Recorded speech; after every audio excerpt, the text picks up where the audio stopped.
बड़ी संख्या थी। उनके बीच में जब मैंने बात रखी तो उनको इस बात के लिए बहुत अच्छा लगा।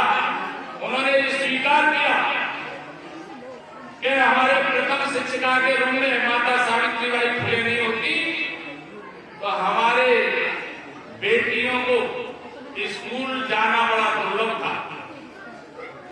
स्कूल तक पहुंचाने का काम हमारी माता सावित्रीबाई फुले ने किया और आज हमारी बेटियां उच्च पदों पर बैठी हैं तो माता सावित्रीबाई फुले की प्रेरणा से बैठी है। इसलिए मेरा आप सबसे निवेदन है, समाज की कुरीतियों को और खराब चीजों को अगर कोई ऐसी बेड़ियों को काट सकता है तो वो शिक्षा काट सकती है। शिक्षा को महत्व के साथ साथ हम माता सावित्रीबाई फुले के जीवन से प्रेरणा लें और विशेष रूप से मैं आप सबको यही अनुरोध करना चाहूंगा, कार्यक्रम बहुत अच्छा है, भव्य है, हमें महापुरुषों से सीखने की जरूरत है। कार्यक्रम तो हम सब जगह हो जाते हैं, सब लोग बहुत जागरूक हैं, सब लोग बहुत जागरूक हैं तो कार्यक्रम तो हो ही जाते हैं, सबका सहयोग मिलता है। विशेष रूप से अगर आप शिक्षित होंगे तो मंच का उपयोग कर सकते हो। अगर शिक्षित नहीं होंगे तो ये नहीं पता रहेगा कि कौन से प्रतिनिधि में क्या ताकत है, वो हमको हमारे समाज को क्या दिशा दे सकता है। अगर शिक्षित है तो हम इस बात को अच्छी तरह से समझ सकते हैं। तो इसलिए माता सावित्रीबाई फुले के लिए, महात्मा ज्योतिराव फुले के लिए हम लोग कुछ नहीं दे सकते, हम तो उनके बालक हैं। बस ये है कि उनके विचारों को आगे बढ़ाते हुए समाज को एक ठीक दिशा देने का प्रयास हम सब लोगों को करना चाहिए। और ऐसे अवसरों पर मैं फिर कहूंगा, बौद्ध क्षेत्र की इतनी संख्या थोड़ी सी होना चाहिए।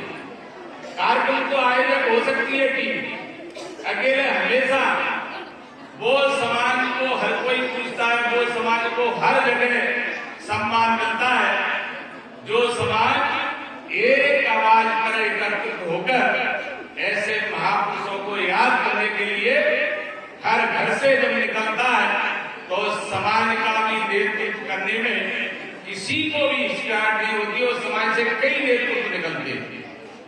इसलिए इस अवसर पर अच्छे कार्यक्रम के लिए मैं बहुत बधाई दूंगा। और एक चीज और कहना चाहूंगा आपको, क्योंकि ध्यान दिलाने की जरूरत है। हमारे देश के प्रधानमंत्री आदरणीय नरेंद्र मोदी जी ने माता सावित्रीबाई फुले से प्रेरणा लेते हुए उन्होंने बेटी पढ़ाओ बेटी बढ़ाओ ये योजना प्रारंभ की।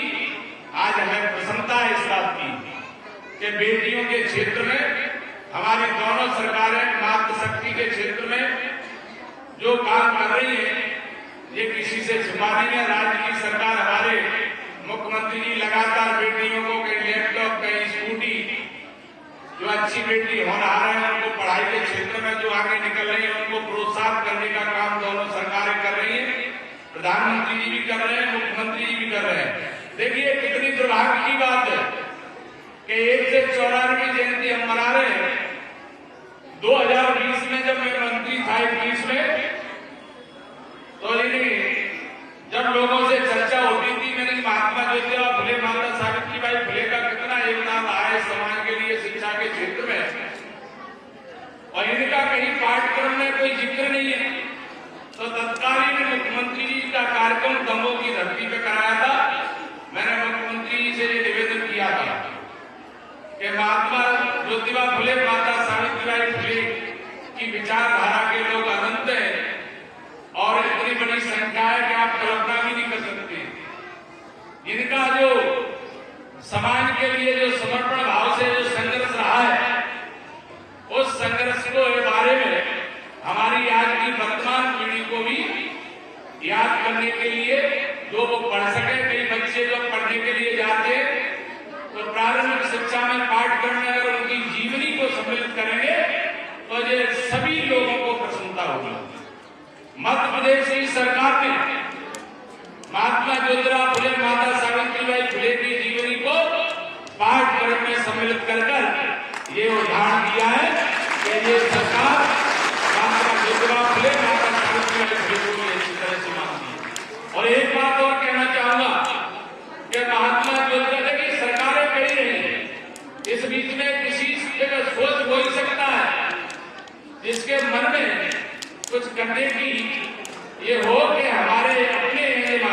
वही सरकार काम करती है। प्रधानमंत्री जी का मैं आप सबकी तरफ से और आपकी ओर से धन्यवाद दूंगा। प्रधानमंत्री जी को छोटा शब्द उनका अभिनंदन करना चाहूंगा कि महात्मा ज्योतिराव फुले की आने वाली जयंती को प्रधानमंत्री जी ने ये निर्णय लिया है।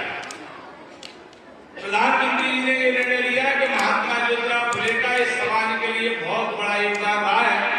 पिछड़े दलित शोषित समाज के लिए जो संघर्ष शिक्षा के क्षेत्र में उन्होंने किया, जो रास्ता दिखाने का काम किया, महात्मा ज्योतिराव फुले की 200वीं जयंती पूरे देश के अंदर सरकार के माध्यम से धूमधाम से मनाई जाएगी।